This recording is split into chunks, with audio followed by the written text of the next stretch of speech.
Hey folks, welcome back to winter here in Nebraska. And just when you thought spring was amidst, we got another blanket of snow. So we got a few things we want to do today, so stick around, we'll get some of that stuff done.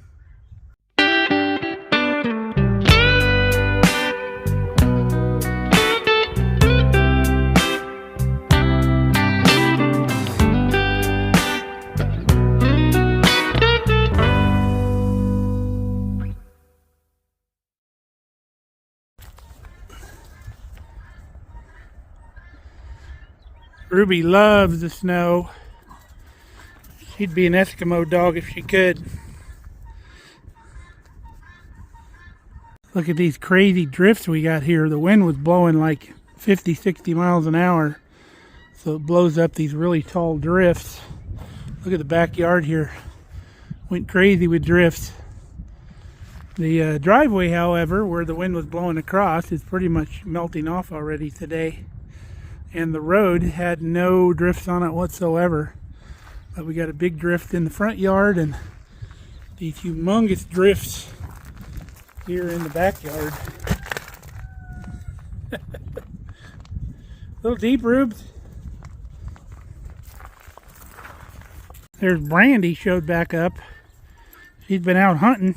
You find any bunny rabbits?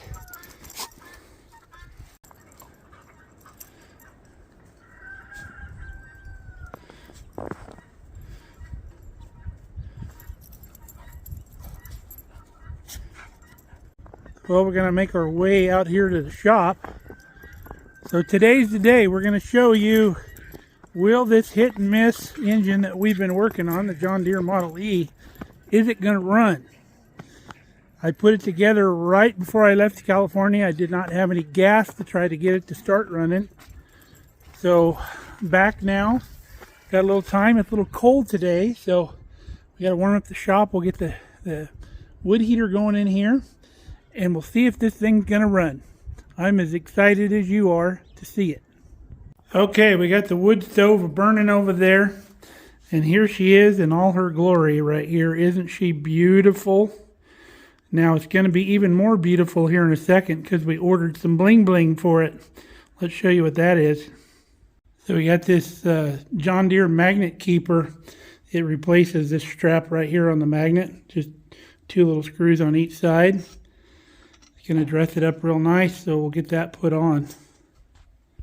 There we go. Kind of pretty, huh? It's not going to make it run any better. That's what it looks like. Like $8 from Flywheel Supply. Pretty cool. Now, if it's your first time coming across this channel or first time seeing this project, we have a whole playlist, start to finish, from when we purchased this Model E hit and miss horse and a half engine until now. So if you're interested in seeing the whole progression, and it's been, I think, like 2 years since we purchased this motor, and you know, finding parts for it, acquiring all the stuff from Flywheel Supply. And also I'd love to give you a shout out for Flywheel Supply. They have absolutely every part you need for these old engines, and it doesn't matter the make, the model. They got it. So flywheelsupply.com. Fantastic. They're not sponsoring us at all, but I really love them. You order something, it's here within a couple days, and they got the stuff. So like I said, go check the playlist if you want to see the whole progression of this project. So before we try to fire this thing, I'm going to double check the timing on it. So to do that, you see our spark lying right here. We're going to rotate that around.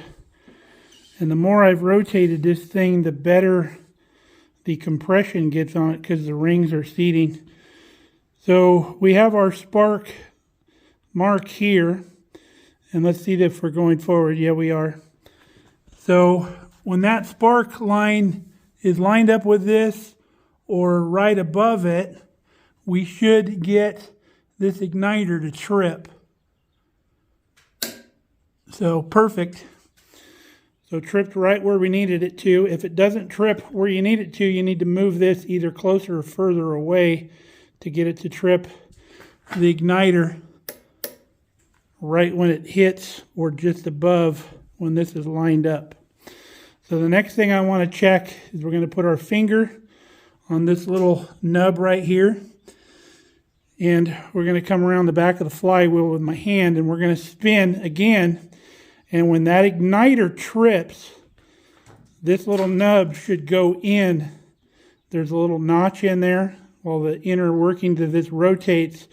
About the same time that igniter trips, this should pop into a notch. So I'm going to do that real quick. Two-handed operation, so we won't do that on camera. So that was perfect. Worked out good.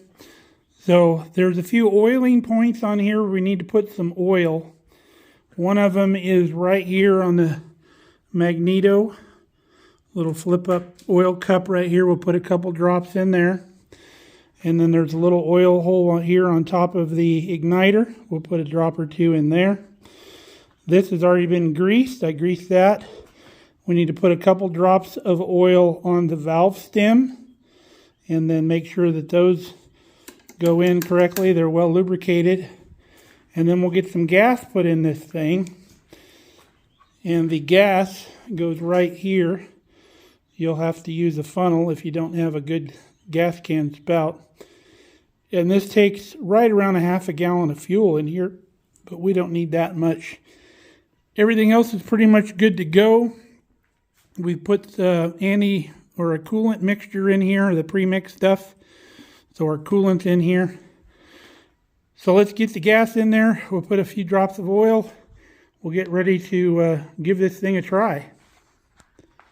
Okay, we've done all our pre-flight that we needed to do. Our wire's hooked up here real well.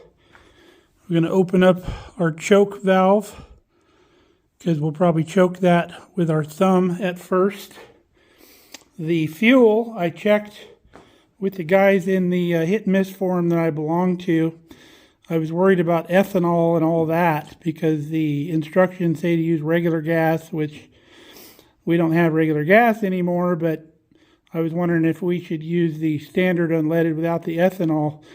One of the guys told me this thing has no rubber or plastic anything in the fuel system, so you do not have to even worry about ethanol. You can burn anything you like into this.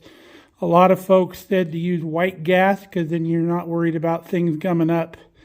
But we are going to drain this thing pretty much every time after we run it, so we won't leave any fuel in it, and we'll burn any fuel out of the system that's already there. So let's see if we can get this thing to fire. It's that time.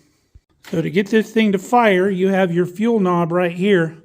They say to undo it a half a turn, which it's not, so it's easy to figure out what a half a turn is.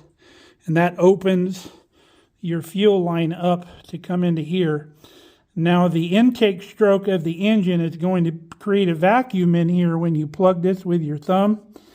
It'll create a vacuum as the piston goes to the rear, and it'll pull fuel up into this mixer right here.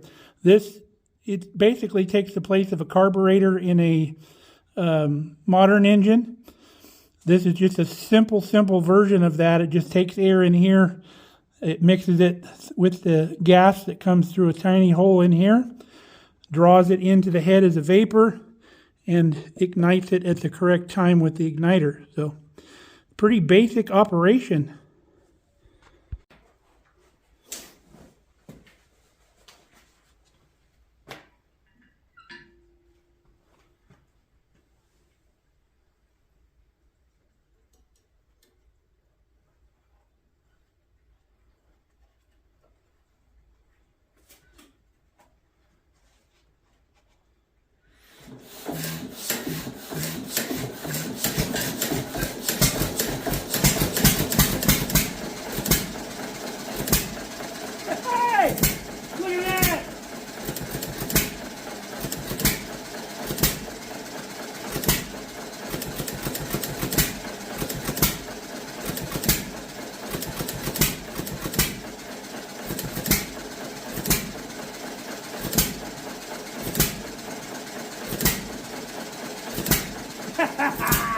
All right.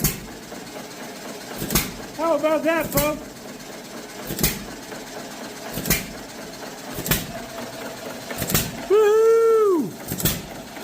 the runner. Oh, that's the beautiful sight.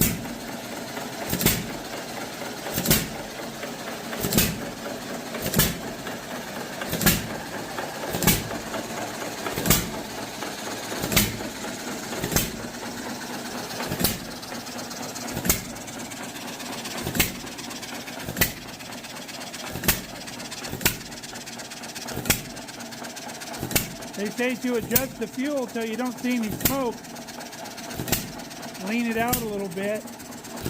So let's try to lean it just a hair.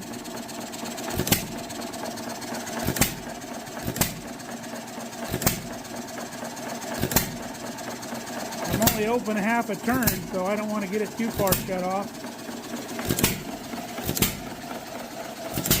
Wow, that's awesome. I'm so excited. Woohoo!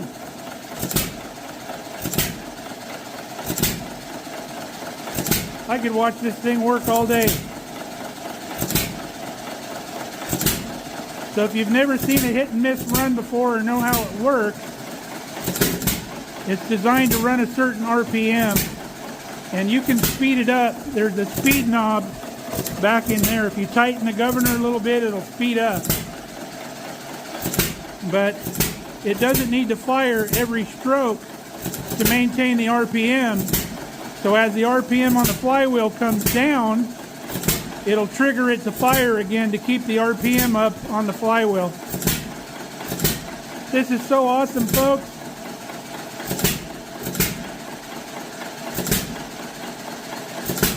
Wow.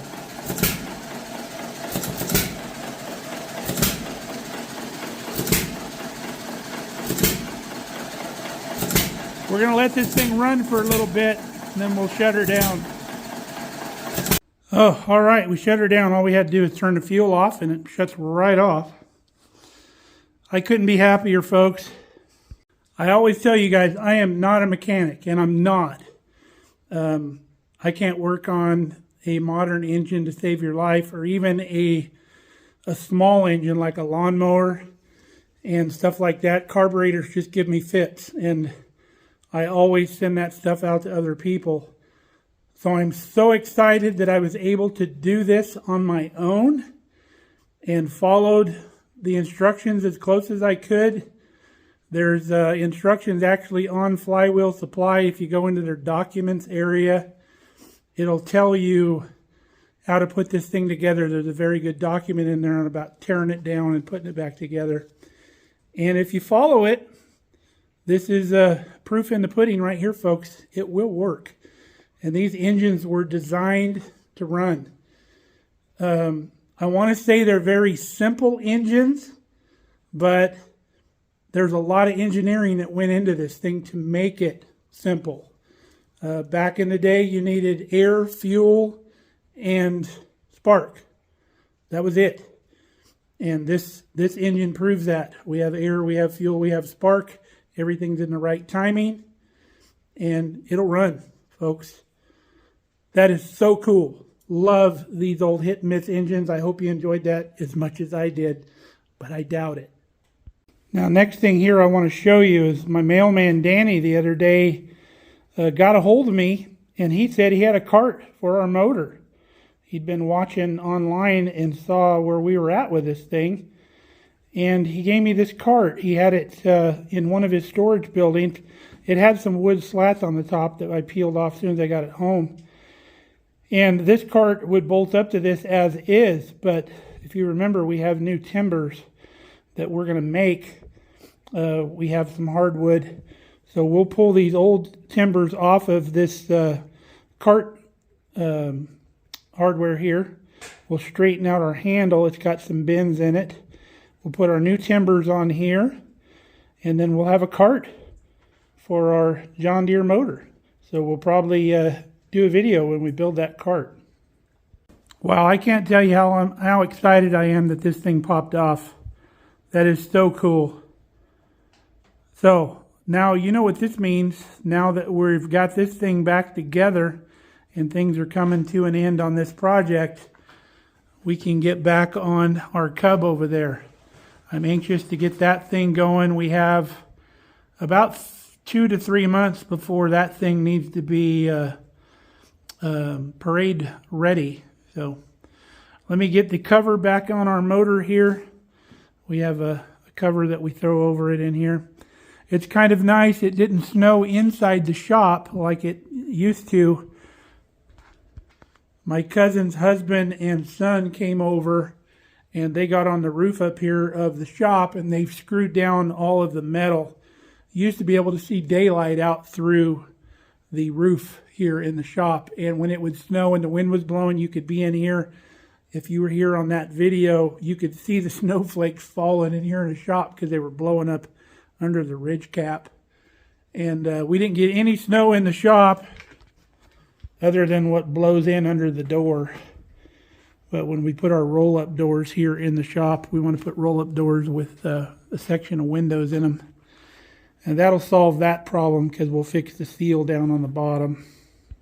Okay, folks, I know it's a short one, but I'm going to wrap it up right here. I'm going to quit while I'm ahead, so to speak. Can't wait for Kelly to get home and I can show her this thing run.